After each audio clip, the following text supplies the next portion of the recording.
ఈ భూ హక్కు చట్టంతో ముప్పు. న్యాయస్థానాలు సుప్రీంకోర్టు పర్యవేక్షణలో పనిచేస్తాయి. టైటిలింగ్ ఆఫీసర్ అయితే అధికార పార్టీ నాయకులు చెప్పినట్లు పనిచేస్తారు. రాష్ట్రంలో ఇప్పటివరకు జిల్లా కోర్టులు 151, సీనియర్ సివిల్ జడ్జి కోర్టులు 131, జూనియర్ సివిల్ జడ్జి కోర్టులు 271లతో కలిపి రాష్ట్రం మొత్తం మీద 553 సివిల్ కోర్టులు పనిచేస్తున్నాయి.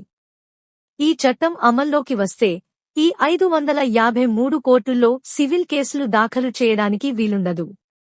వీటి స్థానంలో ప్రతి జిల్లా కేంద్రంలో ఒక్కో ట్రిబ్యునల్ చొప్పున 26 ట్రిబ్యునళ్లలో కేసులను త్వరితగతిన పరిష్కరిస్తామని ప్రభుత్వం చెప్పడం విడ్డూరంగా ఉంది. 553 కోర్టుల్లో చేయలేని పనిని 26 ట్రిబ్యునల్స్ ఎలా పరిష్కరిస్తాయో ప్రభుత్వమే ప్రజలకు చెప్పవలసి ఉంది. ఆంధ్రప్రదేశ్ భూ హక్కుల చట్టం, ఏపీ ల్యాండ్ టైటిలింగ్ చట్టం 27/2023 అక్టోబరు 31 నుండి అమల్లోకి వచ్చినట్లు రాష్ట్ర ప్రభుత్వం జీవో నంబరు 512 జారీ చేసింది. ఈ బిల్లుకు రాష్ట్రపతి ఆమోదించడంతో గెజిట్ నోటిఫికేషన్ విడుదల చేసింది.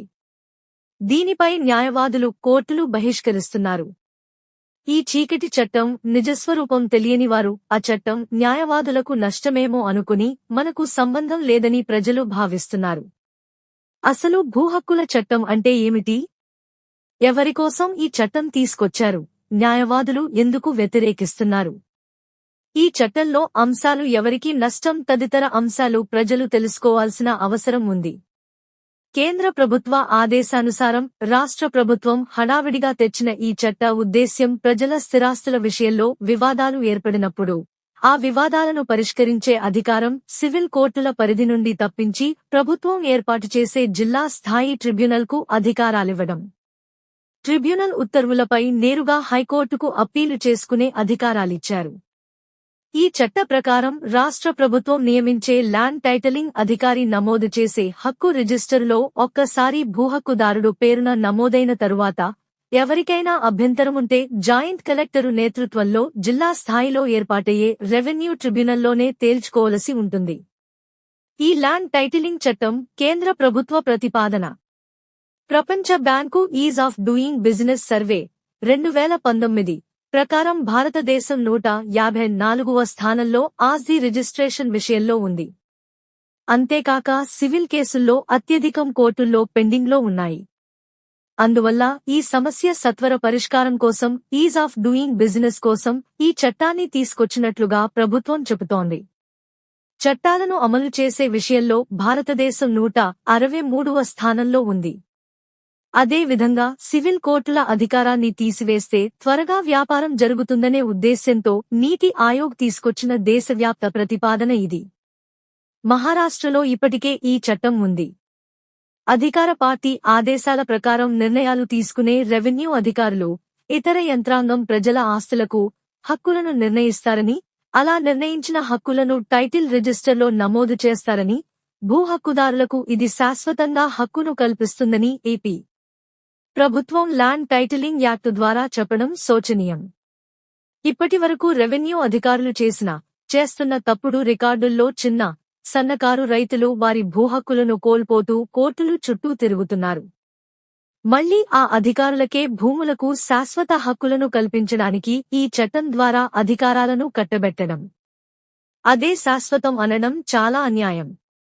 కేవలం చిన్న, సన్నకారు రైతులు, దళిత, గిరిజన భూములను కబ్జా చేయడానికి ఈ భూహక్కుల చట్టం అవకాశమిస్తోంది.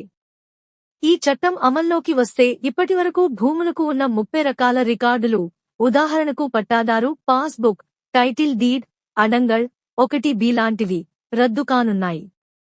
జాయింట్ కలెక్టరు హోదాకు తగ్గని టైటిలింగ్ ఆఫీసరు భూ యజమాని పేరున టైటిల్ రిజిస్టర్ రికార్డు చేస్తారు. ఆ భూ యజమానే శాశ్వత హక్కుదారుగా ఉంటారు. రిజిస్టర్లో నమోదైన వ్యక్తి భూ యజమాని కాదని ఎవరైనా అభ్యంతరం వ్యక్తం చేస్తే టైటిల్ రిజిస్టర్లో యాజమాని పేరు నమోదైన 2 ఏళ్ల లోపు జిల్లా స్థాయి ట్రిబ్యునల్లో కేసు దాఖలు చేయాలి. ఆన్లైన్లో యజమాని పేర కనిపించకపోవడం వల్ల చాలా మంది చిన్న, సన్నకారు రైతులు టైటిల్ రిజిస్టర్లో నమోదైన 2 ఏళ్ల లోపు వివరాలు తెలియక శాశ్వతంగా భూమిని కోల్పోయే అవకాశం ఉంటుంది.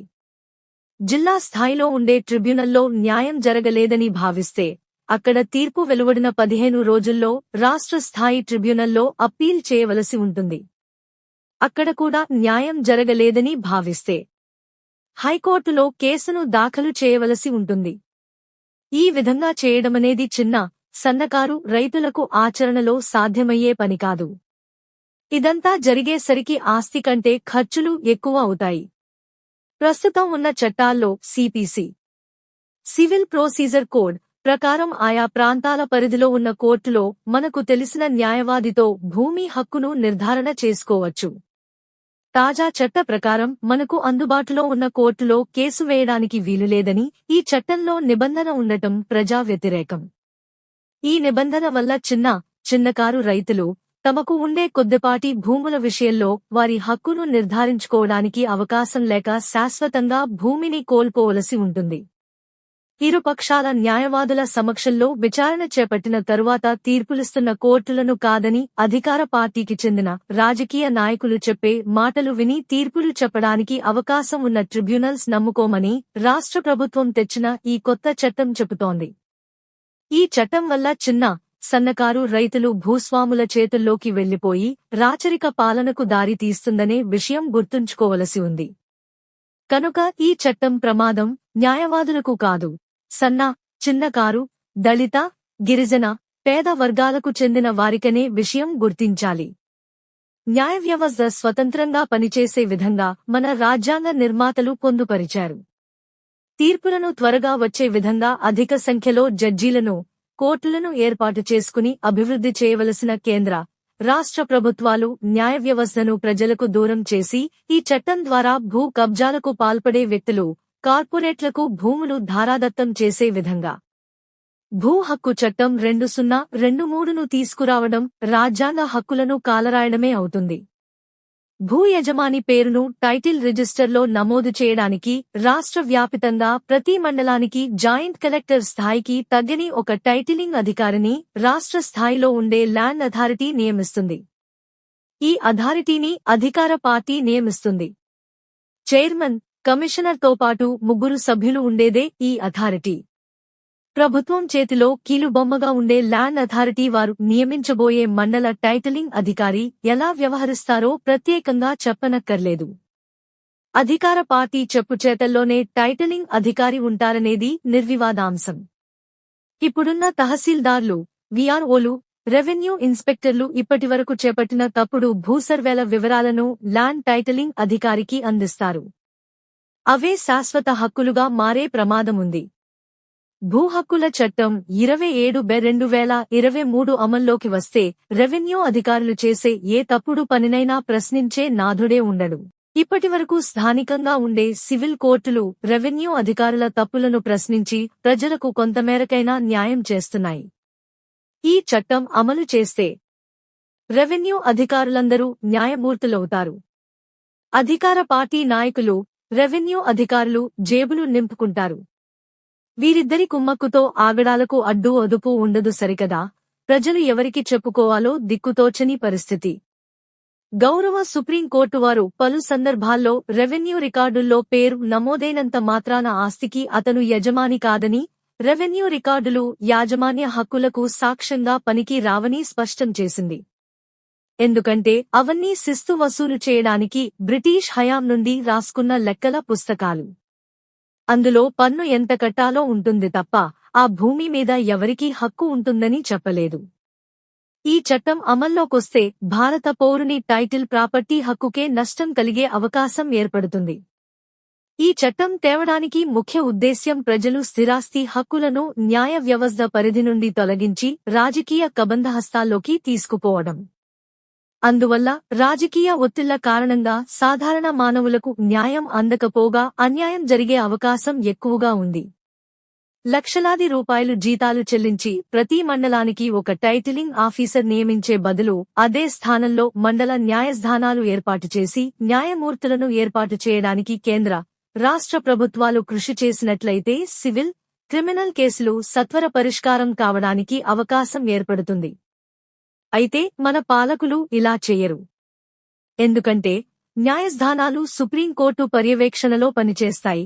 టైటిలింగ్ ఆఫీసర్ అయితే అధికార పార్టీ నాయకులు చెప్పినట్లు పనిచేస్తారు.